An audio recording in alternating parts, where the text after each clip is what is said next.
बोलो विष्णु भगवान की जय। अजा एकादशी भाद्रपद मास के कृष्ण पक्ष की इस अजा एकादशी का व्रत समस्त पापों और कष्टों को नष्ट करके हर प्रकार की सुख समृद्धि प्रदान करता है। आज भगवान विष्णु के उपेंद्र स्वरूप की पूजा आराधना की जाती है। धर्मराज युधिष्ठिर ने विनय पूर्वक भगवान श्री कृष्ण से कहा, हे देवकी नंदन, अब आप मुझे भाद्रपद मास के कृष्ण पक्ष की एकादशी के बारे में बताइए। इसका क्या नाम है और क्या विधि विधान है, यह जानने की मेरी प्रबल इच्छा है।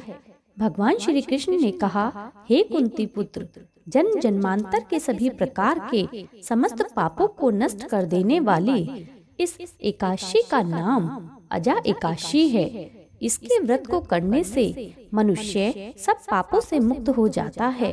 जो मनुष्य इस दिन भगवान हरिकेश का पूजन करता है उसको अवश्य वैकुंठ की प्राप्ति होती है।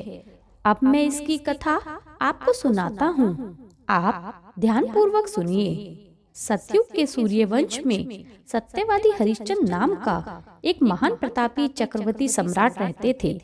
एक बार उन्होंने अपना संपूर्ण राज्य विश्वामित्र को दान में दे दिया और दक्षिणा चुकाने के लिए अपने पत्नी, पुत्र तथा स्वयं को भी दास के रूप में बेच दिया। राजा शमशान में चांडाल का दास बनकर सत्य को धारण करता हुआ मृतकों का वस्त्र ग्रहण करता रहा, मगर किसी प्रकार भी सत्य से विचलित नहीं हुआ। कई बार राजा चिंता के समुद्र में डूबकर अपने मन में विचार करने लगता कि मैं कहाँ जाऊं, क्या करूं, जिससे मेरा उद्धार हो जाए। इस प्रकार राजा को कई वर्ष बीत गए।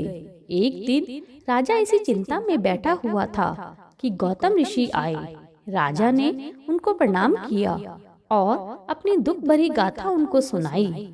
राजा की बातें सुनकर गौतम ऋषि ने कहा, हे राजन, आज से 7 रोज बाद भाद्रपद मास के कृष्ण पक्ष की अजा नाम की एकादशी आएगी।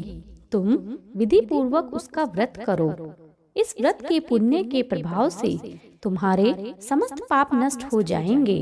राजा ने गौतम ऋषि के कहे अनुसार एकादशी आने पर विधि पूर्वक व्रत व जागरण किया। उस व्रत के प्रभाव से राजा के समस्त पाप नष्ट हो गए। आकाश में बाजे बजने लगे और पुष्पों की वर्षा होने लगी। ब्रह्मा, विष्णु, शिव तथा इंद्र आदि देवता भी उसके सामने आकर उपस्थित हो गए। उसने अपने मृतक पुत्र को जीवित और अपनी पत्नी को वस्त्र व आभूषणों से युक्त देखा। उस व्रत के प्रभाव से राजा हरिश्चंद्र को पुनः राज्य मिला और अंत में सपरिवार स्वर्ग को गए।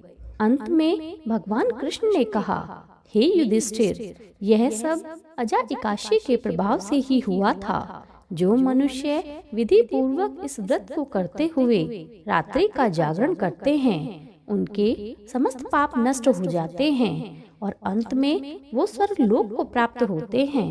इस एकादशी की कथा के श्रवण मात्र से ही अश्वमेघ यज्ञ का फल मिलता है। बोलो विष्णु भगवान की जय।